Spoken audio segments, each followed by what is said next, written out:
De humo. Bienvenidos, vamos a iniciar con la sesión del día de hoy. El tema que corresponde es el de principios de medicina transfusional. Y digo principios porque al final de cuentas, con una clase tampoco pretendemos que ya todos seamos expertos en transfusiones, pero sí que tengamos principios básicos, conceptos básicos sobre este tema tan importante para nuestra práctica cotidiana. Así que vamos a arrancar. Como les comentaba, gracias ahí por la retroalimentación, como les comentaba, vamos a hacer la grabación y la vamos a subir después al canal para que puedan verla despacio, repasarla, o los que no pudieran ingresar pues, a la sesión, poderla ver. Así que empecemos. Fíjense que esta situación de la transfusión es un acto médico que como tal corresponde a pues, la responsabilidad de lo que pueda suceder, tanto bueno como malo, al médico que indica la transfusión. Es una especie de trasplante de tejido extraño y por lo mismo también hay que recordar que no está exento de complicaciones. Recordando el principio de bioética, de no hacer daño, primum non nocere, debemos también tener en cuenta que la indicación para transfundir a un paciente debe ser precisa, debe estar bien clara, sobre todo debe compensar, o sea, el beneficio que vamos a obtener debe ser muy superior al posible riesgo que estemos asumiendo al indicar la transfusión. A pesar de tener en cuenta todos estos factores, resulta que pues muchas veces o las transfusiones están mal indicadas o terminan siendo innecesarias. Hasta la mitad de las transfusiones que podemos realizar en los hospitales pueden estar mal indicadas. ¿Por qué? Porque resulta que el paciente no la requería o realmente necesitaba otro producto sanguíneo, le puse otra cosa, o son innecesarias, pues, porque, por ejemplo, el ejemplo clásico que les puedo dar acá es con el tema de que el paciente adquiera o alcance un nivel X de hemoglobina para que autoricen un procedimiento quirúrgico en anestesia. O sea, en ese caso no siempre es necesario, como vamos a ver más adelante, que el paciente llegue a un nivel X para que puedan autorizarlo. Cuando transfundimos a nuestros pacientes hay que recordar también que las mejorías en sus condiciones generales van a ser solo transitorias. Es decir, debemos utilizar la transfusión como un mecanismo, un medio para estabilizar a nuestros pacientes y lograr de esa forma que puedan resolver la condición que los está llevando a requerir la transfusión. Desde el punto de vista histórico, el primer médico que intentó con éxito, entre comillas, ¿no? Con éxito, hacer una transfusión entre especies de animal contra animal, en este caso un cordero, pues hacia un ser humano, fue el médico Richard Lower en 1665. Al final el paciente terminó falleciendo no como resultado de la transfusión, sino por situaciones de su propia enfermedad. Y posteriormente ya la primera persona, el primer médico que pudo hacer una transfusión persona a persona fue James Blundell en 1818. En este caso también pues la paciente recibió la donación de sangre, pero pues desafortunadamente tuvo un desenlace fatal como consecuencia de su condición. Durante la Primera Guerra Mundial, el doctor Oswald Robertson también pues ya implementó una especie de kit o set de transfusión sanguínea para atender a las personas que tenían pues necesidad de este tipo de terapéutica durante la Primera Guerra Mundial. Y dentro de la historia de la medicina pues se registran casos tan increíbles como por ejemplo el hecho de pretender transfundir leche.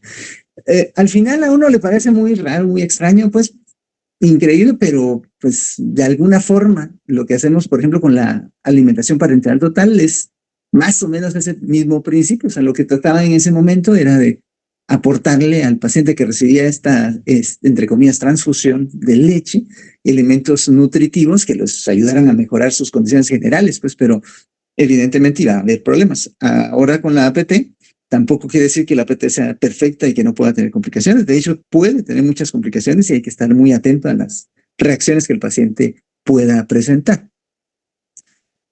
Debemos conocer esto. Como en todo acto médico, el hecho de no conocer la ley no nos exime de responsabilidad.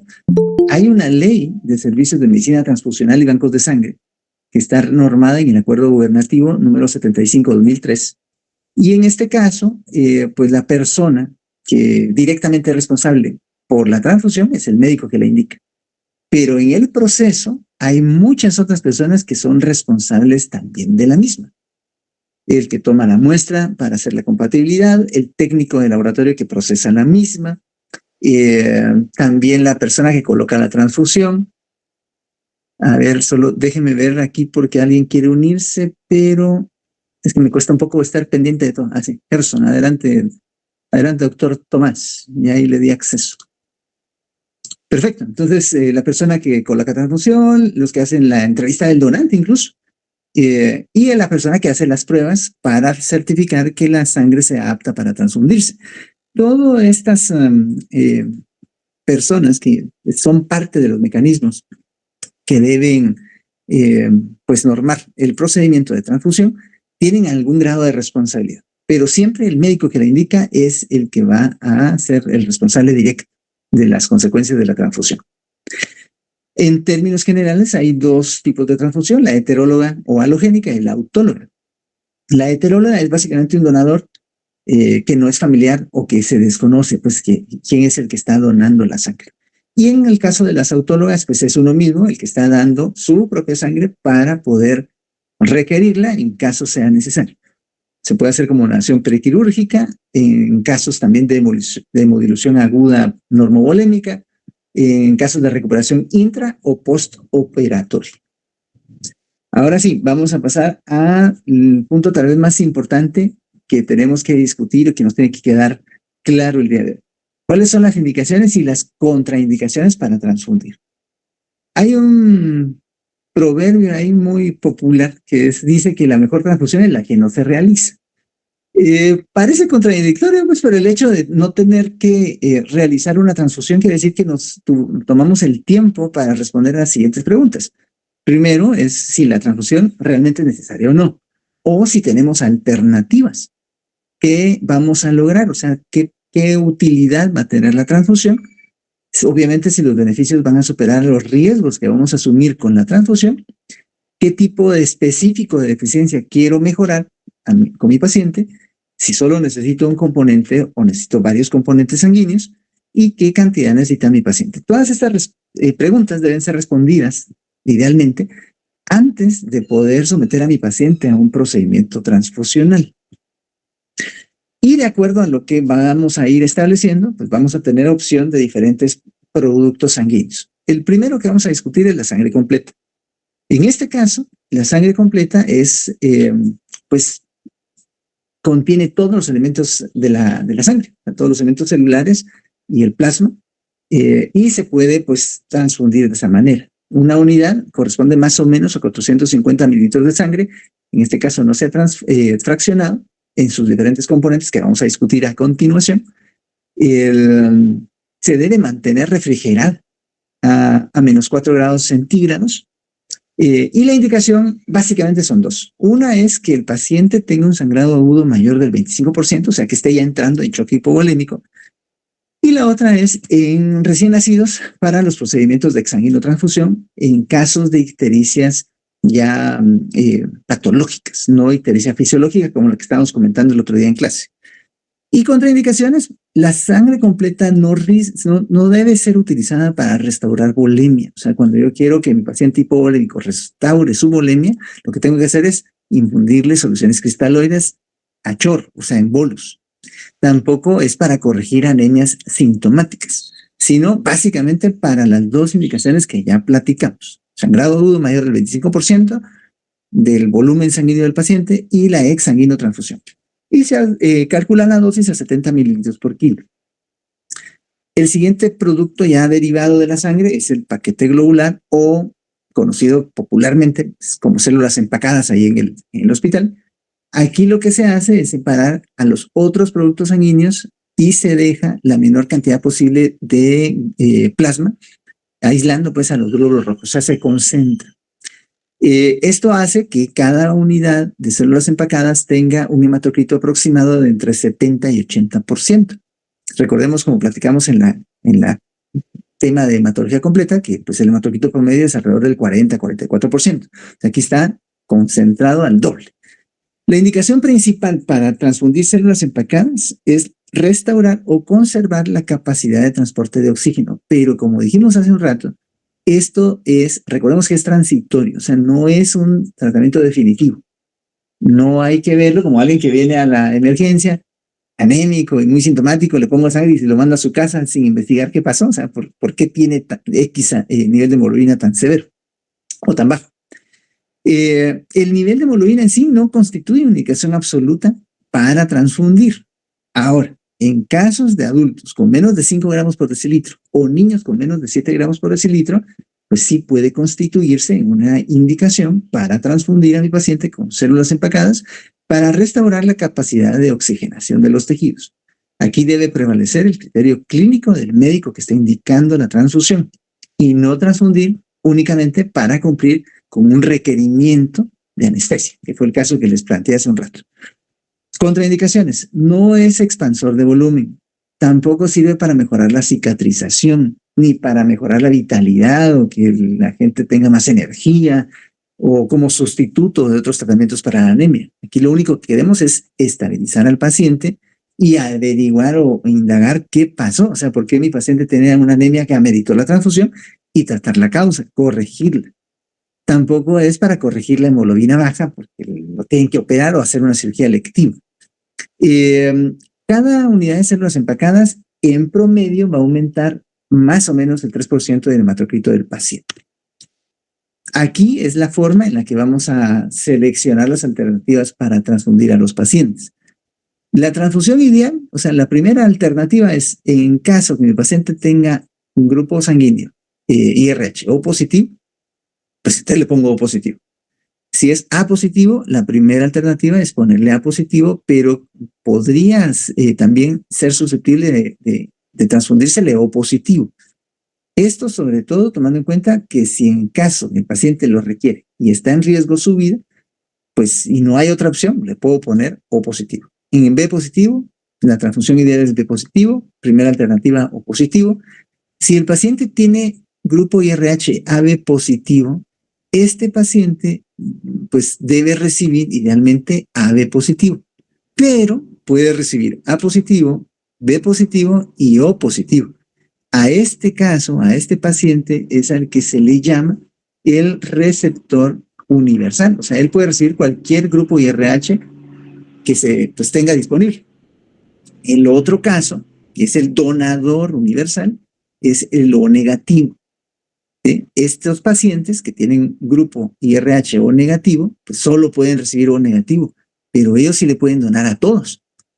El A negativo, pues la transfusión ideal es A negativo y como alternativa O negativo, el B negativo, pues la transfusión ideal es B negativo con una alternativa de ponerle O negativo y el AB negativo o recibe A negativo o pues AB o el grupo O, pero negativo. El RH debe ser negativo. El problema de transfundir un grupo IRH distinto a un paciente al que pues tiene es que podamos sensibilizarlo y eventualmente tenga posteriormente, si se ve expuesto a alguna nueva transfusión, una reacción hemolítica muy severa que incluso ponga en riesgo su vida. Y aquí está más o menos la frecuencia en la cual vamos a encontrar cada grupo en la población. La más abundante es el grupo O. 45% de la población mundial aproximadamente tiene este grupo. El siguiente grupo en frecuencia es el A. Posteriormente viene el B. El A un 40%, el B un 11%, el AB 4%. Y la mayor parte de la población tiene RH positivo, pero 15%, que no es un número despreciable, tiene RH negativo. Esto es importante sobre todo en las pacientes embarazadas. Cuando tienen un RH negativo deben recibir inmunización para no sensibilizarse si su hijo cuando nace tiene RH positivo. Eso hay que recordarlo cuando estén pasando por la maternidad, por favor. Dentro de otros grupos sanguíneos, pues tenemos ya algunas particularidades con algunos productos específicos. Por ejemplo, cuando tenemos pacientes que están de alguna forma sensibilizados o que tienen un riesgo alto de tener reacciones febriles hemolíticas, que queremos prevenir reacciones febriles post-transfusionales en pacientes que han recibido múltiples transfusiones, o queremos evitar aloinmunizar a los pacientes que van a recibir un trasplante renal, por ejemplo. En este caso, debemos solicitar al banco de sangre que preparen glóbulos rojos leucorreducidos. Aquí lo que se hace es precisamente reducir el contenido de leucocitos para reducir la inmunogenicidad de estos productos sanguíneos cuando sean transfundidos. Aquí lo que se hace es retener más o menos el 80% de los eritrocitos, pero también reducir la cantidad de leucocitos. Se puede hacer por filtración, por centrifugación o por lavado. El concepto de glóbulos rojos lavados es muy similar para pacientes que han tenido ya reacciones alérgicas severas o que han sido politransfundidos, que han tenido alguna reacción hemolítica autoinmune muy severa, o si queremos prevenir que se inmunicen pues con HLA cuando van a recibir algún trasplante, sobre todo renal. En estos casos, si el paciente requiere transfusión, pues también puedo pedir como opción al banco de sangre que prepare glóbulos rojos lavados para reducir la inmunogenicidad del producto sanguíneo. Después de los elementos celulares, que básicamente es todo lo que es relacionado con glóbulos rojos, ya viene lo que pues tiene que ver con el plasma. El plasma fresco congelado constituye la porción líquida de la sangre y contiene enzimas, electrolitos, nutrientes, productos de desecho, anticuerpos, pero tampoco quiere decir esto que como contiene nutrientes, entonces yo lo voy a usar para mejorar la condición nutricional de mi paciente. O sea, no es para eso. Cada unidad de plasma fresco congelado contiene alrededor de 200 centímetros cúbicos de volumen. Debe durar, si se congela de forma adecuada, aproximadamente un año, teniendo sobre todo esto, o sea, sirve como fuente de factores de coagulación. Debe estar a menos 20 grados centígrados. Ahora, su utilidad principal realmente debería ser que es la fuente o es el origen para poder obtener crioprecipitados de factor 8, fibrinógeno y pues plasma simple, pero sobre todo para obtener factores de coagulación. Como indicaciones para su uso, se puede pues mencionar la reposición de factores de coagulación en general, cuando los pacientes están sangrando por anticoagulantes, sobre todo por warfarina, cuando han recibido transfusiones masivas, o si tienen hemorragia por hepatopatías. En estos casos, pues, se puede utilizar. Y como contraindicaciones, no se deben utilizar estos productos como expansores de volumen o para dar soporte nutricional a los pacientes, tampoco para aportar inmunoglobulinas, o corregir tiempos como el tiempo de protromina si el paciente no está sangrando. En estos casos no hay que, solo porque lo tenga prolongado, ponerle plasma fresco. La dosis se adecua al contexto del paciente, pero se calcula entre 10 a 20 mililitros por kilo de peso del paciente para reponer entre el 25 y el 50% del total de los factores de coagulación. El crioprecipitado es un producto derivado del plasma fresco congelado y se obtiene cuando pues, se descongela lentamente el plasma fresco congelado y posteriormente el precipitado se vuelve a congelar a menos 20 grados centígrados. Eso ya logra concentrar sobre todo los factores de coagulación. Un volumen de 10 a 15 mililitros de crioprecipitado va a contener entre 80 y 100 unidades de factor 8, aproximadamente 250 miligramos de fibrinógeno, 20% de factor 13 de la coagulación, entre el 40 y 70% de factor von Willebrand y también contiene fibronectina. Entonces, para pacientes que tengan hemofilia, pacientes que tengan deficiencias, ya sea hereditarias o adquiridas de factores de coagulación, pues esto es de primera elección. Entonces, como indicaciones vamos a tener hemofilia A, enfermedad de von Willebrand, deficiencia de fibrinógeno, deficiencia de factor 13 y en pacientes que han recibido transfusiones masivas también. En este caso se puede utilizar. Y como contraindicaciones, pues cualquier deficiencia de factores de coagulación que sean distintos a los que ya mencionamos. Aquí, solo para ejemplificar la dosis de factor 8, cómo se hace para calcular de acuerdo a la categoría de la severidad de la deficiencia de factor 8 que el paciente tenga. Vamos a clasificarla como severa cuando los pacientes tienen sangrados espontáneos en articulaciones o en tejidos blandos, o sangrados muy exagerados o amplios frente a un trauma. Moderada cuando el paciente tiene ya un sangrado que corresponde a traumas menores, no es frecuente el sangrado espontáneo, y en casos leves, generalmente el paciente no sangra a menos que tenga una herida. En estos casos, pues la deficiencia no es tan severa, y de acuerdo al nivel de deficiencia, pues ya uno establece el factor de corrección que va a utilizar para calcular el número de unidades de crioprecipitados que se van a transfundir. El último elemento que vamos a comentar el día de hoy es el concentrado plaquetario. Los concentrados de plaquetas se deben utilizar cuando los pacientes evidentemente van a tener riesgo de sangrar. No solo porque tengan plaquetopenia, sino cuando tienen riesgo de sangrar o están sangrando y tienen plaquetopenia. Por ejemplo, si mi paciente tiene un recuento mayor de 50,000, pues generalmente el paciente no va a estar sangrando. O sea, puede ser que de repente si se golpea o algo tenga una equimosis muy grande, pero no va a tener sangrado espontáneo de mucosas o de alguna otra área de su cuerpo. Sin embargo, si los pacientes tienen recuentos menores de 20 a 10,000, ahí sí van a tener o manifestar un riesgo alto de tener sangrados espontáneos, sobre todo si tienen algún traumatismo o si tienen fiebre. Estos pacientes sí debería uno considerar transfundirles plaquetas de forma profiláctica, sobre todo ya sea que tengan fiebre o que tengan eventos como una aplicación de quimioterapia, por ejemplo. En estos casos sí hay que transfundirlos. Se calcula la dosis que hay que administrar a una unidad de concentrado plaquetario por cada 10 kilos de peso del paciente. Entonces, las indicaciones son el sangrado activo o cirugía para mantener un recuento plaquetario arriba de 50,000. Si mi paciente tiene hemorragia del sistema nervioso central, mantener el recuento plaquetario arriba de 100,000. Si va a recibir quimioterapia, debe estar con un recuento arriba de 30,000. Y si no está sangrando, pero tiene menos de 10,000, pues como profilaxis. También en casos de coagulación intravascular diseminada. Si lo van a operar de los ojos, debe tener más de 100,000 de recuento plaquetario.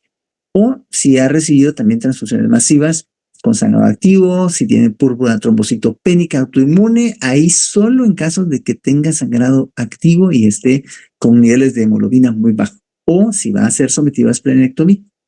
Y contraindicado, si el paciente tiene plaquetopenia, pero no está sangrando de ninguna forma, entonces no van a estarle poniendo plaquetas a alguien que no, solo porque tiene plaquetopenia, ¿no? Por favor. Acá está ejemplificado lo que estábamos platicando. Todo lo que consiste o en qué se divide la cadena transfusional. Esto empieza desde el donador.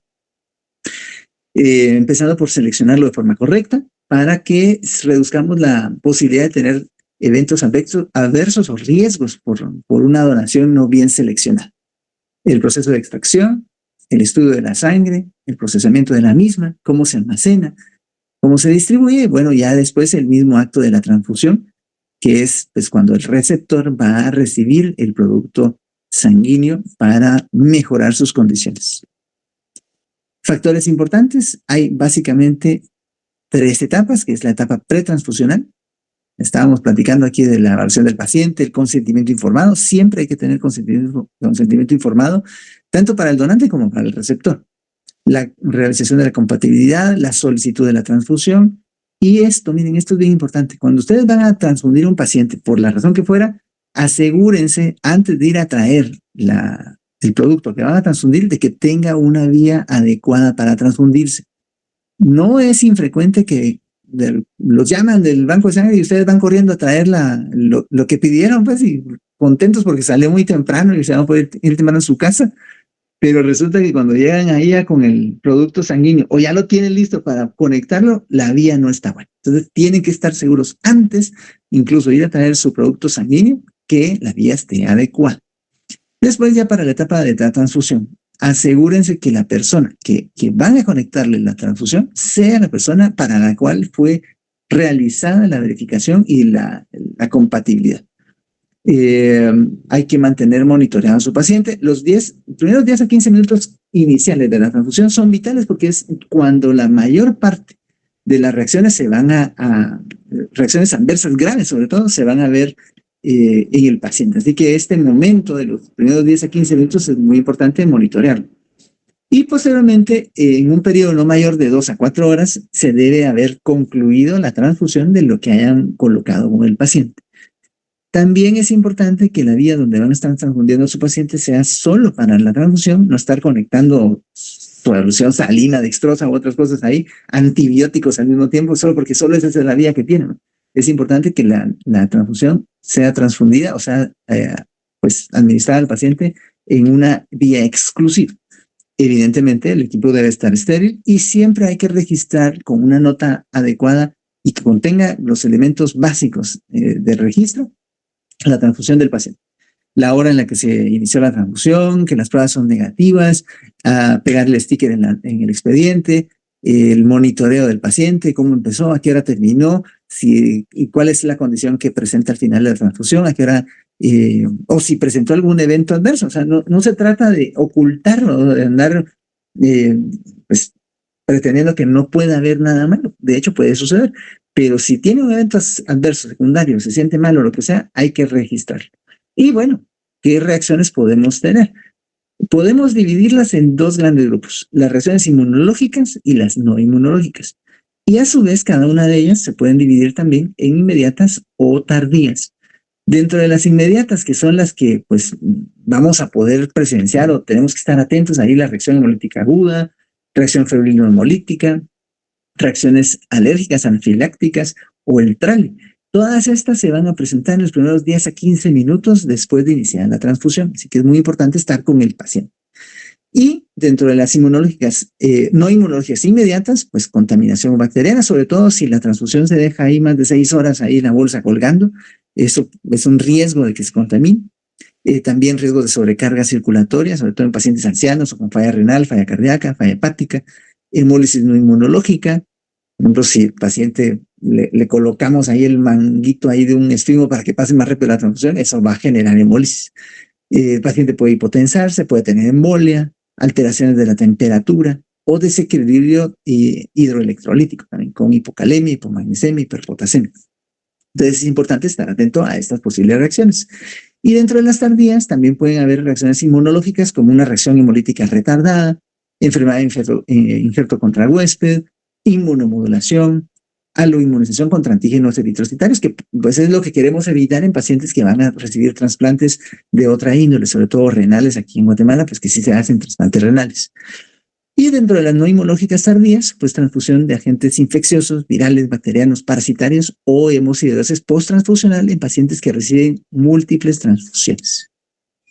¿Cuál es el protocolo de manejo de las reacciones transfusionales? Lo primero es suspender la transfusión inmediatamente y verificar cuál es la condición de sus pacientes. Nunca intenten reiniciar una transfusión con la unidad involucrada en una reacción adversa.